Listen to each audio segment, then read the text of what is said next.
Good evening, everyone. This is Dolores Cannon with the Metaphysical Hour. This is June the 15th. I think it is. Yes. It's June the 15th in 2012. So we are live tonight. We're going to be live for another month before we have to go to Europe and we go back into the archives again. But we are live tonight. And as I said in the last couple of weeks, until in middle of July, we are going to be featuring the speakers, our new authors and the speakers that we're going to have at our Transformation Conference. This is our 7th one, and golly, it's a month from now. It's really coming up on us. It's going to be here very, very quickly. I feel it on right behind me, breathing down my neck. Yeah, we've still got a lot to do before we do it. But it's going to be July the 13th to the 15th here in Rogers, Arkansas, in John Q. Hammond Center, the largest venue in Arkansas. Mm-hmm. And we expect to have another big one. We have had tremendous conferences, and they've been getting bigger and bigger every year. Right. And we're bringing people in from all over to be our speakers, but they're also our authors. So we've been featuring a different one each week. Tonight, we jump over the pond, and we're speaking to one of our authors who lives in England. And I just hope she's awake, because over there it's 1 o'clock in the morning. And I did that one time. I called over there, and the person they were in bed. They forgot about it, so we had to wake them up, and I hoped it was making sense to them. So, Maria, you're awake, aren't you? Yeah, thanks for having me on the show. Okay. Yeah, hi, I'm here, Dolores. Thanks for inviting me on the show. Okay. Well, that's what I was wondering if we're trying to get the sound okay so I can hear you all right. Okay, but it's Maria Wheatley, and she is in England. Where do you live in England, Maria? I live in a town called Marlborough, and it's very close to the ancient sites such as Averyhenge and Silbury Hill and Stonehenge. It's also very close to the UK office. That's what I was thinking. It's right in the old part. Mm-hmm. Because we now have an office in England, and that's where it is. She's close. Been there. Oh, she's been over there. Yes.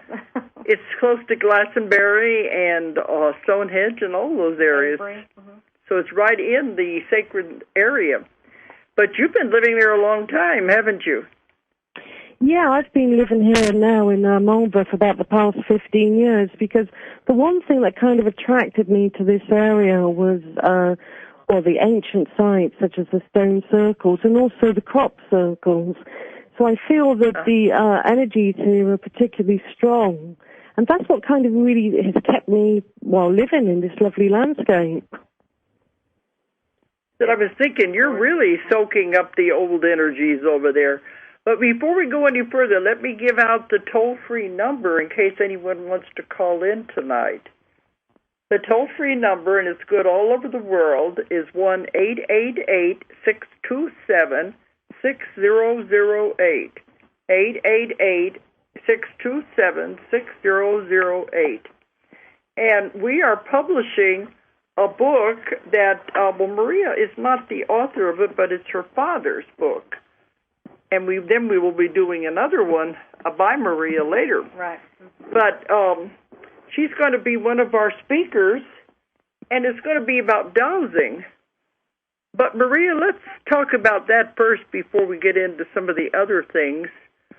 Tell us about yourself first. Yeah, sure. Well, I'm a second-generation dowser. I mean, my father was considered a master dowser and taught me many dowsing skills.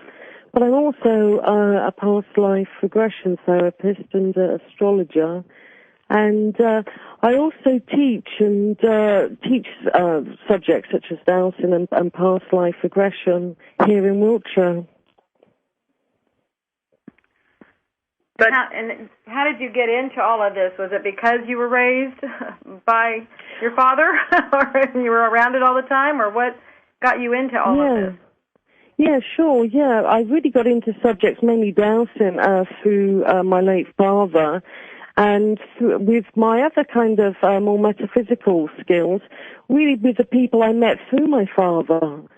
He used to have some really interesting people come to the house to discuss lots of different subjects, from healing to the paranormal.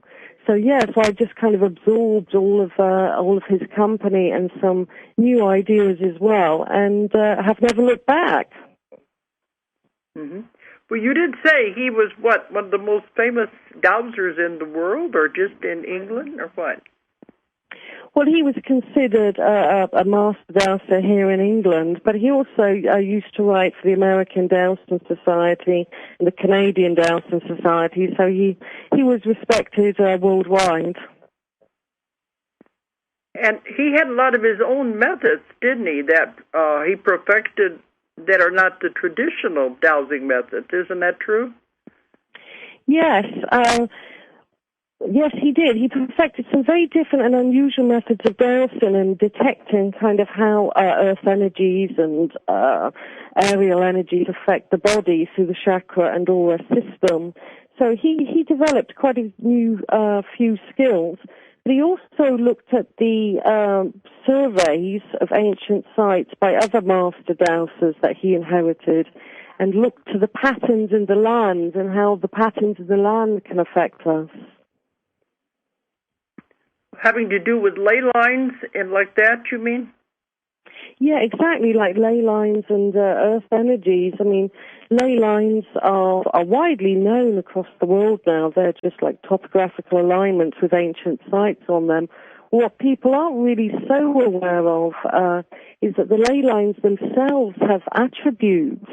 So you can have, for instance, one ley line coursing through the land that is like an oracle line. And you can have other lines that are healing and other lines that are creative. And the ancients seem to be very aware of these lines, and then they would cite their power places upon them to absorb the energies. For example, in Greece, there's a very famous oracle temple there called Delphi, and that's cited on the crossing point of two very large oracle lines. Wow. Mm-hmm. Well, I know a lot of the sacred places, like Stonehenge and over there, they're on vortexes too, aren't they? Oh, yeah. Vortexes are very common at ancient sites. I mean, really, when we think of a vortex, we're thinking of swirling energy that's constantly turning, that again kind of empowers the ancient sites. And one particular pattern that is exceptionally powerful is a geospiral. I mean, it's slightly like a vortex, but it has its own power and rotation, and that the ancients were fully aware of the power of the geospiral. And at exactly the center of every ancient site worldwide, whether it's pyramids in Mexico, pyramids in Egypt, Stonehenge, they mark the esoteric center of the ancient site, and that's where the ancients thought the power and the soul of the site resided. Well, every single site has, wow. Yeah, I knew the oracles in Greece, those were supposed to be on vortexes and, ley lines, so I think they did sense these things. They knew they were there. Absolutely, and they seem to be able to sort of tap into them as well. So, for example, if we think of Delphi and an oracle line, they not only cited the ancient temple or place upon it, they seem to be able to tap into continually to utilize its energetic force. And that's what I think we can do today, whether it's in our own homes or our communities. If we can locate these energy lines, for example, the oracle line we've been discussing, and cited our new schools upon them. For example, I mean, because it's an oracle line, it rules communication. So could you imagine if children with learning difficulties or they were dyslexic, their classrooms were cited upon these lines, we could empower a whole new generation just by looking at building differently and integrating these lines the ancients were fully aware of. Do you notice anybody building anything the ancients knew to do that. Do you notice any current architecture using anything like that? Do they build on any sites? That's a really good question. Yeah, I think some, I'm working with an architectural firm where we are looking into using and utilizing the ley line system. But I think throughout history, people of all different cults, for example, like the Templars and the Masons, and later on just high-ranking members of society seem to be fully aware of these ancient systems. Of course, there'd probably be so much energy that it wouldn't be wise to build on them because the energy might be too powerful. No, it depends on what it's for. Like she's saying, if you have an oracle line and you build on that, and it would help with learning disabilities and things like that, so people know about them. So like maybe these societies where maybe it's been passed down, people do know, is what I'm wondering, if people are aware of them, besides you, that are aware of them and maybe are utilizing things. That's why I was wondering if you've noticed that maybe people are, or things are being built on these sites almost purposely. Well, yeah, I think a lot of people that are aware of them, there's a lot of people in the UK that are, they do try to utilize them, whether it's in their own homes or gardens or for healing centers and that type of thing. I mean, on a ley line, if you place something upon it, which they did in ancient China, you can slow down the energy or you can speed it up. That's the kind of art of geomancy. It's knowing how to kind of easily manipulate an energy source. I mean, vortexes are particularly powerful. You wouldn't want to build on a vortex. There's other far gentler energies that are life-enhancing and healing. That makes sense, yeah. Well, in the States here, we have Sedona, where they have the beautiful red rocks out in the desert. And that was a definite sacred site for the Indians. And all the time, they never built anything on it because they were used for ceremonies and for their own religious beliefs, I guess you could call it. They're sacred sites. Nobody was ever supposed to build on that area, but now a whole city is there. And I know when we go in there, we can definitely feel energies. It has several vortexes right in that area. But I always wonder how someone can live there because of all of the energy is so powerful in that area. And, of course, the Indians have never been happy that the white man came in and built on their sacred sites. But I think they would feel that if they're living there all the time. So what do you think? Are you familiar with Sedona, Maria? Maria? Well, we are trying to transverse a long distance, but usually that doesn't make any difference. No, but you have to think about, these different calls that we have these things happen on, you think about what the topic is. Think about what we're doing here. We're talking to somebody about a lot of energy and vortexes and all these things, You think maybe we're calling that in? Well, she's in these sacred sites, and she's in all this energy, and I'd like to get her thought on that, too, when she comes back. But she's in all this, so she lives there, and she would be exposed to that all the time. I'm hearing that's a definite statement there. But with her living in that all the time, it's probably why she's chosen this field. Besides her father being so prominent in it, she's very good at it. Yeah, but because I think maybe it makes a difference if she's been exposed to that energy for so long. Mm-hmm. It's become very natural to her. Absolutely. Mm-hmm. Yeah, she's very familiar with it. But we can fill people in on it. When we did that tour last year. Do we have her back yet? Yes. Hi, yep. Okay. Are you back, Maria?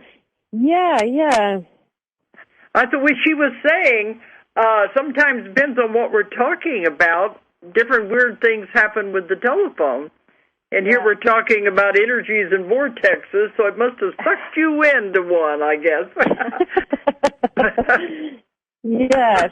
You're back now. I was talking about how good you are at what you do, and we were just filling in some time there while we were getting you back. And I was reminding, I was going to let everybody know that you led the tour that we did in Avery and Oh, remind me what place we went to. Stonehenge. We got and Newgrange. She wasn't at Newgrange.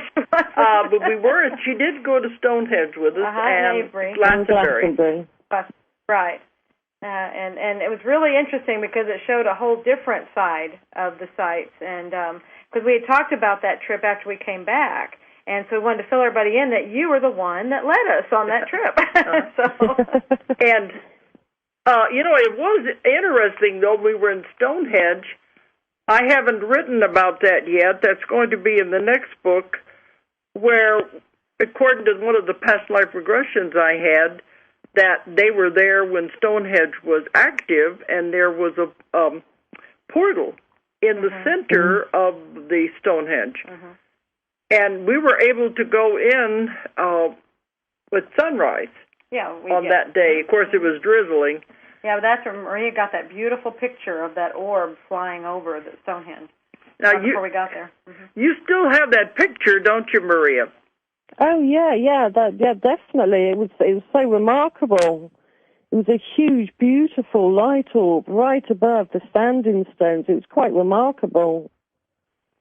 No, it was gorgeous. It was fantastic. And you took the picture before we entered the circle. Before we ever got there. She said she put it on the fence post as we were all going in to the. Oh, but we weren't even. We were on our way. She got there ahead of us. Oh, we weren't even there yet. Okay. But, Maria, I really want that picture because I want to put it in my next book. You have it? Yes. Oh, okay, you have it. I'm going to put it in the next book where I talk about our experience.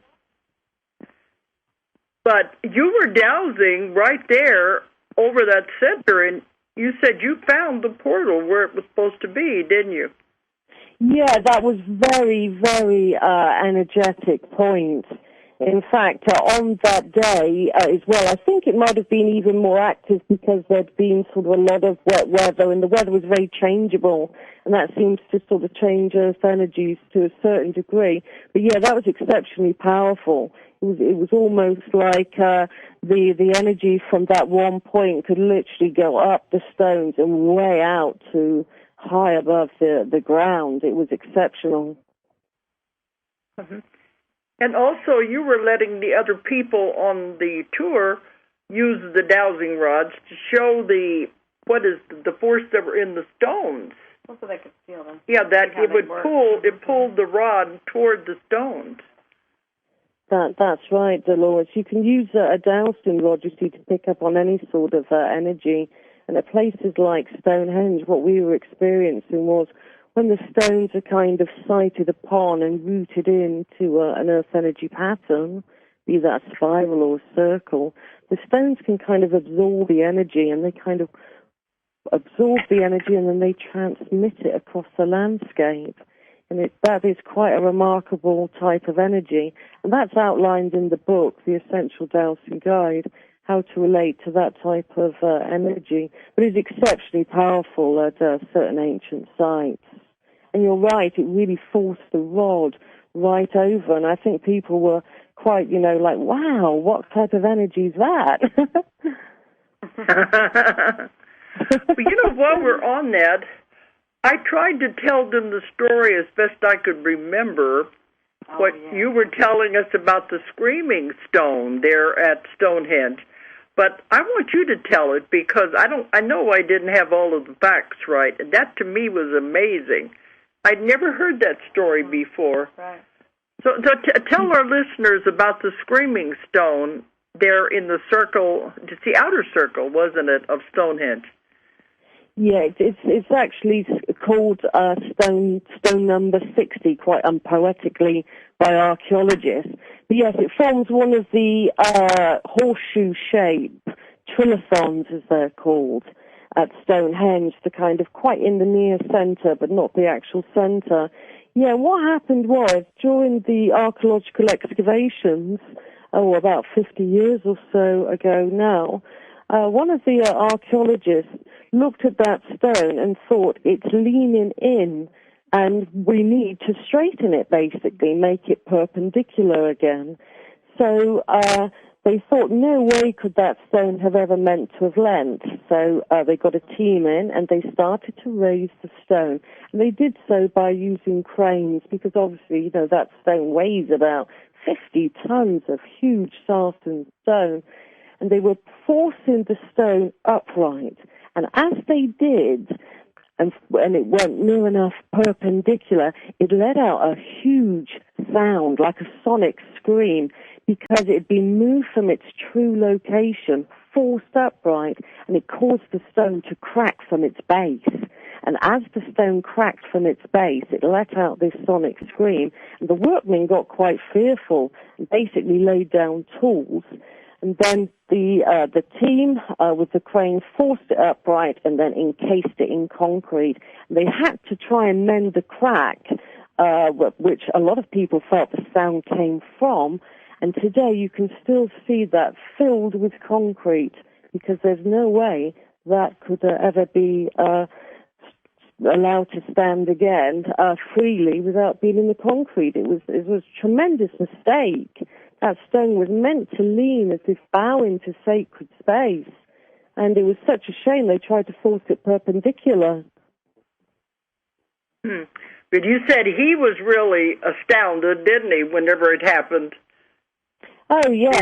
The team that were raising the stone were they were all astounded. I mean, the stones at Stonehenge have long been known to let out some very strange noises. It's almost like there's a kind of bass sonic element to them. So other stones in there have let out noises? Yeah, there was a thunderstorm once, and I think this was in the 1980s when Bristol University were looking into the nature of the blue stones at Stonehenge. And they're the stones that came from Wales. And they were kind of taking some scrapings and really kind of analyzing the stones. And that night, there was said to have been a huge thunderstorm, and the stones were heard to emit a sound then. Was it also a screaming sound, or what kind? Well, with the thunderstorm in the background, they were quite unsure, but it was kind of a bit unnerving, is how they described it. And they said perhaps it was because they were tinkering with the bluestones. But I was at Wheatley once, which is about 17 miles to the north of Stonehenge, and I was waiting for a group of people from Canada to turn up. And again, it was a lot of rain. It was on a kind of brink of a thunderstorm, and I was waiting in one part of the circle. And quite excitedly, the team leader came running over and said, "Maria, the stones in the other sector, they're singing." And I said, "Oh, goodness, what do you mean that the stones are singing?" And I followed them very quickly to the other sector, and the stones were then emitting a very strange sound. And we daren't touch them. Just intuitively, we didn't want to touch them in case we were going to get zapped or something. But that was quite incredible, so I've heard them myself. Well, I know you said the one that cracked, when it screamed, you said how many miles away you could hear that when it screamed? Yeah, to Amesbury, yeah, when the stone number 60 let out that sonic sound or scream, yeah, that could be heard for some distance away by locals in what's called Amesbury, which is the next town over from Stonehenge. Wow. And a lot of local people still recall that. Wow. I bet he realized he made a big mistake. Definitely. I think sometimes, the stones, they contain energy on lots of different levels, and sound is one of them. Okay, right now, we're having an energetic sound coming through. Now, it just stopped because I'm talking about it. But it was coming through on this side. And last time when that happened on the show, nobody else heard it but us in here. Yeah, and that was a few weeks ago. 2 weeks ago. 2 weeks ago, we were talking about a person that had died, this woman's daughter, and it was the same sound. It sounded just like that, yes. and nobody else could hear it. And our guest couldn't hear it, and Don couldn't hear it in the studio. Right. You didn't hear it just now, did you, Maria? No, I didn't. Yeah, it almost sounds like kind of music. like a stringed instrument. Somebody going back and forth on one string, very very fast. It's very musical, and then you're talking about the singing stones and all this musical sounds, and then all of a sudden that started up as like, okay. Because 2 weeks ago we were talking about a woman whose daughter had died, and she wrote this book about her horrible murder, and as we were talking about it, the same sound came in, and Julie said, that's Joanne, right. She's here. And that was confirmed later, that it was.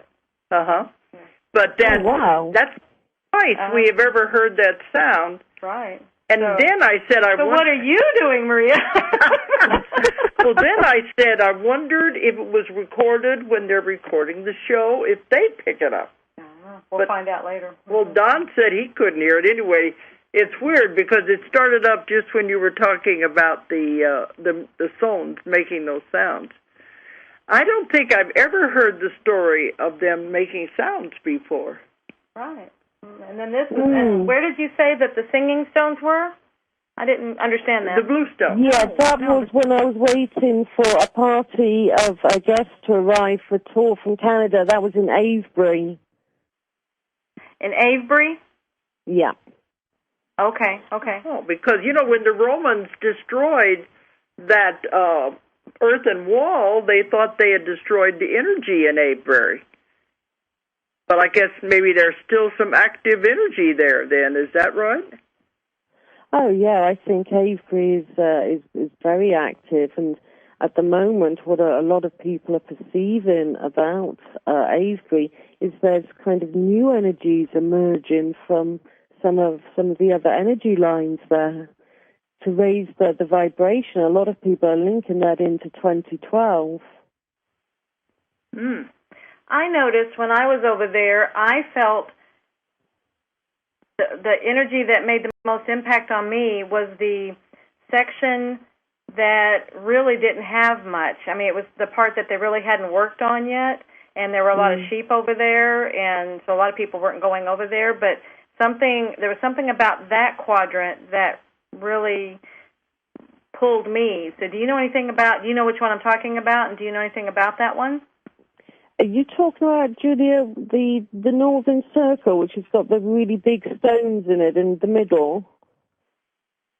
Well, this would have been the section that the stones, they said they hadn't worked, because that man was uncovering, he was, trying to uncover them all, and then he had run out of money, and so it was like there's a section that's not done yet, and they hadn't been uncovered, and so there really weren't many stones over there.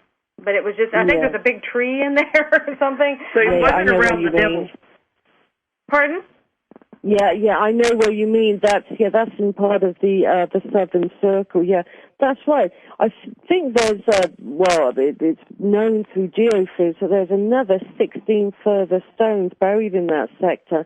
So even though you can't see the stones because they were buried, they're definitely there, and I think they still, again, have their own energetic qualities that sensitive people like yourself pick up on and think, oh, there's something going on there. Right. I felt more there than I did where the stones were uncovered. So like the devil's chair, a lot of people think about that, but you didn't feel anything around that one. Well, I mean, you feel some things, but it felt stronger in this area that they hadn't been uncovered yet. And so I was just wondering if that had any significance there. Well, maybe, because humans haven't really been just walking over it, but not really involved I don't think many people go over there because it's like, there aren't any stones over, up where they can see them. So. Hello? Yes, Can you hear us? Are you there? Because she just said hello, so Don will get her back. But that's just it, all these places but that could be something with that part. Yeah, he ran out of money, so he never got to go in there and uncover those stones, so nobody's been messing with them. Nobody's... Well, they have the avenue of stones that goes for a mile leading up to Avebury, but a lot of those were torn down and broken up and used in housing, so they aren't complete. They just have markers for some of them are. Are you back, Maria? I thought I heard a noise there. The energy we're talking about is really playing havoc on... Well, this shows you how strong this energy is. And people can explain it away and say, oh, you're just having technical issues and stuff. No, if you notice the pattern that's happening here, look what we're talking about. I'm surprised we didn't have anything going on last week with Sherry's call. But look what we're talking, and like I said, Maria is in this all the time, so you know she's emitting strong energies herself, I'm sure. So. And I think it's interesting that you were drawn to put our office there. We could have put an office anywhere. We just wanted to have one in England. We didn't want to be in London because it's too hectic. Well, like she said, it feels, there's something about the area. And when we were doing that tour, okay, do you have her back yet? Yep. Hi. Okay. Hi. We were saying we're not surprised that we keep losing you. Look what we're talking about, and you're right smack dab in the middle of that energy. Naturally, it's going to mess with electronics. It just goes to show how powerful it is.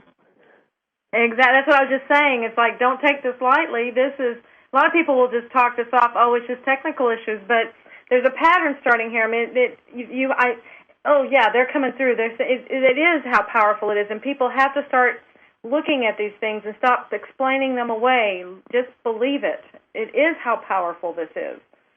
Because the only time it's happened, we've had problems on the show has been when we've been talking about things like this. Mm-hmm.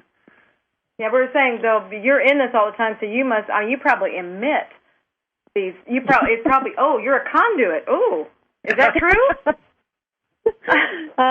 Well, I don't know about that, but I know what you mean. It is, you recognize the pattern. You know that it's real. You know that when people talk about energy, things do happen, and they cannot just be continual technical problems. Exactly. You know, at some point, people have got to just get real. You know, that's what I was told not too long ago. It's like, there's going to be enough things happening pretty soon that you just won't be able to deny it anymore. You're just going to have to accept it. Because it's invisible. Nobody thinks it's real. Exactly. But Maria, I wonder, you're going to bring this energy over here to Arkansas for our conference. What's going to happen at the conference? So. Well, she ought to feel very comfortable because, see, you know, how much do you know about the United States and all the vortexes and different energy points over here? Well, I've done some tours for people from Sedona, and I've talked quite a bit with them about Sedona, but that's the only area I kind of know about. Okay, because we are very close to Eureka Springs, and Eureka Springs is supposed to be a vortex, which surprised me. And also, we just recently found out that it's got huge diamonds, not diamonds, crystals underground this whole area over here. So. Yes, because, you know, the crystals everybody uses all over the world come from Arkansas and Brazil. And they come from about 40, 50 miles south of here is where the crystal mines are. But they said there's a whole layer of crystals going right under where we live here. Right, and they're supposed to be, huge. So I wonder, you may be up on energy when you come here. Mm-hmm. So, I think you're going to feel right at home. Well, that's we were just talking about it. Interesting that Julia put our office right there. She could have put it anywhere, but she bought a house right there because we didn't want to be in London. I mean, renting. We didn't buy. Right. But it's right in the middle of all this energy. Well, and that's what I was talking about in your intro. You were talking about the energy there with the crop circles and everything. And that's exactly, when we were on that tour, and when we were driving through there on the bus, that's when the energy changed. It was right at, I think we stopped for breakfast in Bristol, I think it was. And then we were driving, and we were driving through Marlborough, and it was just something about it. And then when Stephanie said, "Oh, this is where the crop circle territory," it was like, "Okay, that's it. We're going to look here for the office." And then it just fell right into place. We found the place immediately. And it's right in the middle of all that energy. Mm-hmm. Right. But that's what I've done in my books. We found out that the crop circles are made by energy, and of course they have these wonderful designs. But I've been studying them since they started over 20, 30 years ago. And they become more and more complex, but they're formed by energy.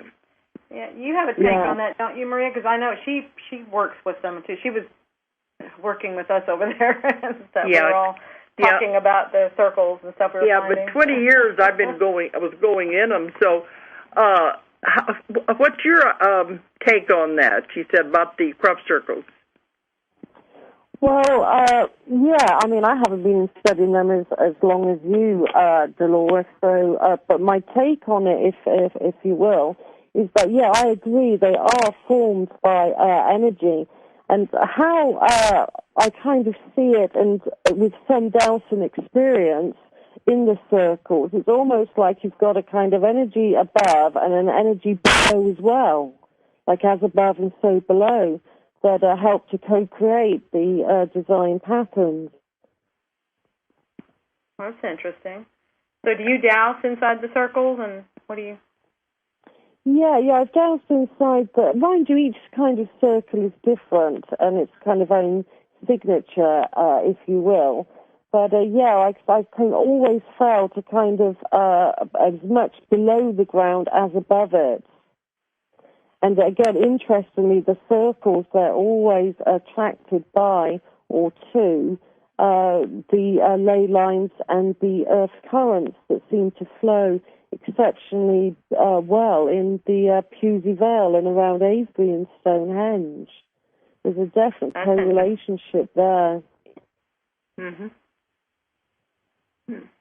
Very interesting. So, Dolores, what did you think about the how they were formed with the energy? What I think about? What did you think about how they're formed with the energy? Well, what I've been told, it is being done with energy. And, you know, when I was in them, it was almost as though if you look at them, as though they have a central point. And this is not the way it's done, but for me it was always an analogy that I came up with. Say somebody took a high-powered hose, like a fire hose, and pointed it down, then you opened it up and it would be like spread around in a circle. That's always the picture that I got, because it starts at a central point and then the grain is just woven around it in that way. That's not a very good analogy, but you know what I mean? Yeah, and that's really interesting as well, and kind of confirms some of the work that I've done, because where we go to sort of start our Dowsing experience, if you will, within a crop circle, is always what we call the esoteric center, which is like what you're saying. It's, you know, like a central area which seems to have, in a way, initiated the design plan. It sprays out from the central point. Another thing I found too, when we have more than one, what we want to call legs that go off of these circles, is that the legs were underneath the circle, as though they were put down first and then the circle was put on top of them. So I mean, the way these are done, humans couldn't do it. It's very complex, and then they are done so fast. But I was told it was done by energy. It's definitely not people. And they talk about UFOs, but it's mostly just it's done with energy in some way that I guess I don't understand, but they happen very fast. Mm-hmm. But do you know Lucy Pringle, don't you? Yes. She's going to be speaking at our conference in London, our first transformation conference in London. And, you know, I've worked with her for many years with the crop circles. And it's the same way. She said with the one they had by Stonehenge, which was the Juliet set, that she flew over there and there wasn't anything there. And she flew back 5 minutes later and this highly complex circle was in the field just across from Stonehenge. And it's huge, and there's no way anything like that could have been done by man in just a matter of minutes. That's the kind of things that I bring up when people argue that, they're just out there dragging boards around. It's impossible to do it that way. Oh, yeah, and I mean, the Julius set, that's right, that was some years ago, but just even last year, a pilot that I know, who also knows Lucy as well, called Monique, she was flying from, Yatesbury Airfield near Avebury, and she flew over one part, and she was looking for the circles, and about 20 minutes later, she flew back to land at the airfield, and on the way back, just prior to landing, she saw a brand new crop circle. And the lay on it was quite complex. It was going in one way and folding out the other way. And Monique was adamant that formed in that short amount of time. And when we went in there, we were fortunate to go in there within sort of like, a few hours of it forming. And it was highly energetic. I mean, you came out of there and you felt you were buzzing. It was like you were ringing. Well, anyway, that's a magical area over there. Other places in the world also, but that part of England is highly magical. It's beautiful, too.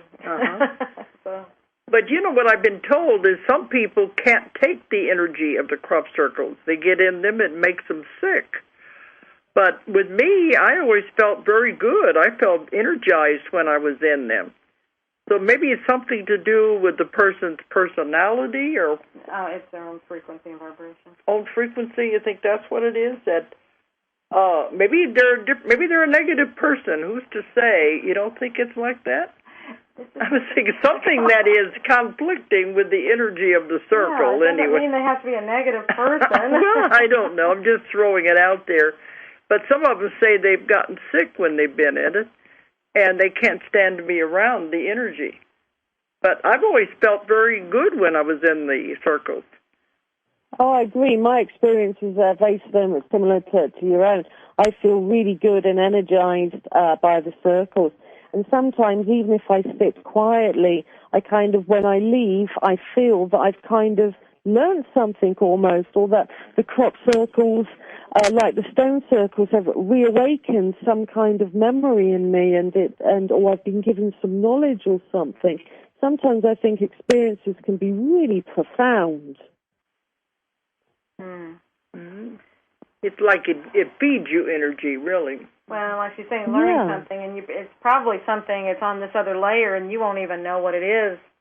It's probably part of that stuff, like you get it, and then you, all of a sudden later, or at some point in the future, you just know something, and you don't know why you know it or how you know it. And it's probably something that you got from one of these places.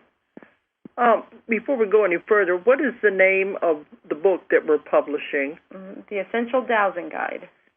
Yes, and this is Maria's father, Dennis Wheatley, because they said he was an extremely famous dowser, and he came up with his own methods and own techniques and information. And he wrote this book, but it's more than just a dowsing guide, isn't it?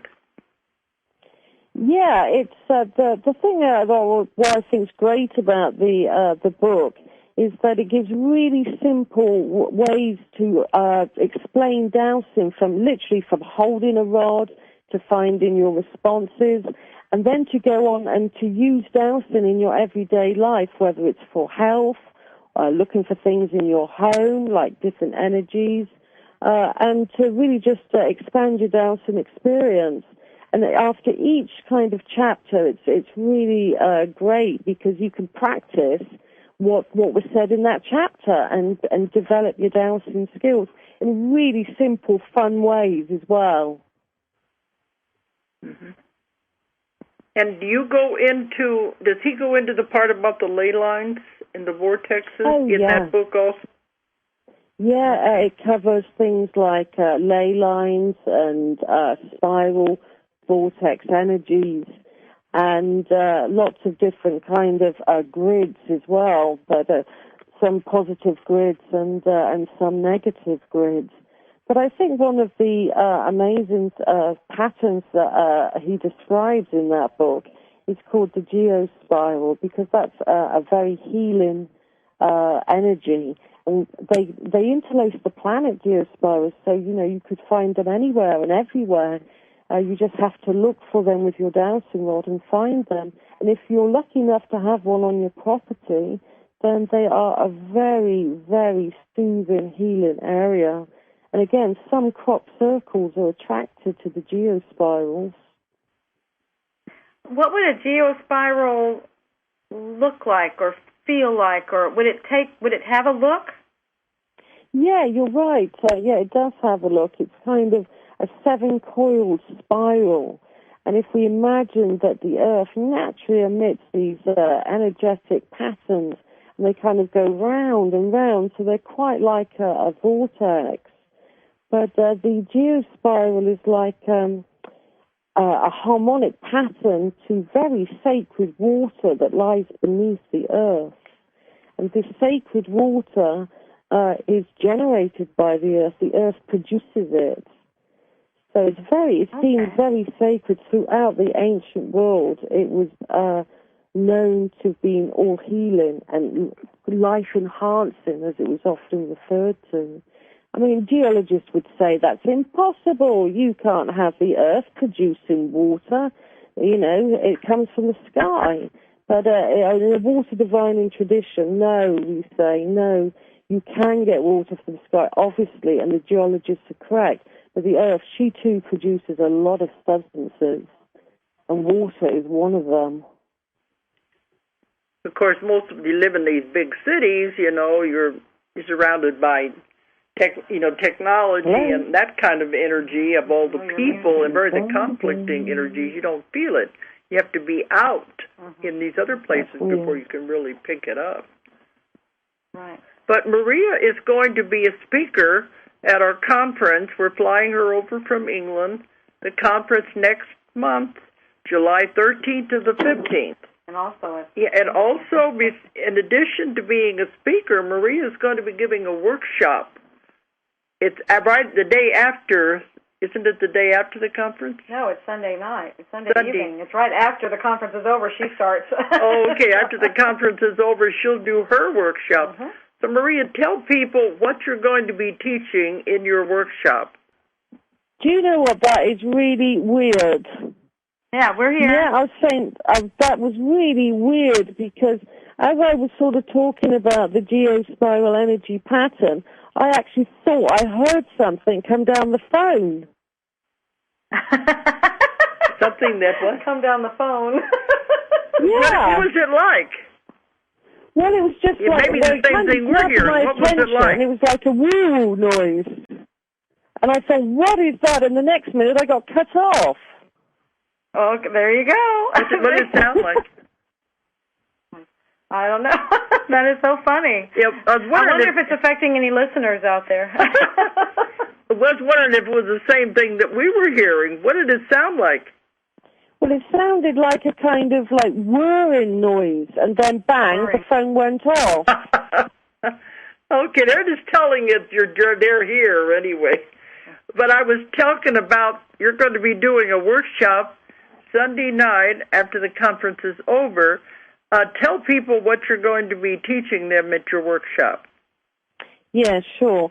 We'll be covering how to use dowsing instruments, from, pendulums to what's called an L rod, like a dowsing rod, and how to set up our dowsing responses so that we can use dowsing to locate things, from mundane things like lost keys, for example, to water pipes. And then we're going to go on and have a look at how to douse the chakra system, how to douse the aura. And really interestingly, I just did a workshop in London, actually, at the Mind, Body, Spirit Fest, and we were dousing the colors of the aura. And we were dousing the frequency of the aura. So we douse for a lot of different things, whether it's in the subtle body, so to speak, or hopefully some very good energies in where you guys live, because if it's round crystal energy, we're going to get some exceptionally strong, powerful reactions, because crystals are fantastic conductors. Mm-hmm. I can't wait. I can't wait. I can't wait to see what you pick up.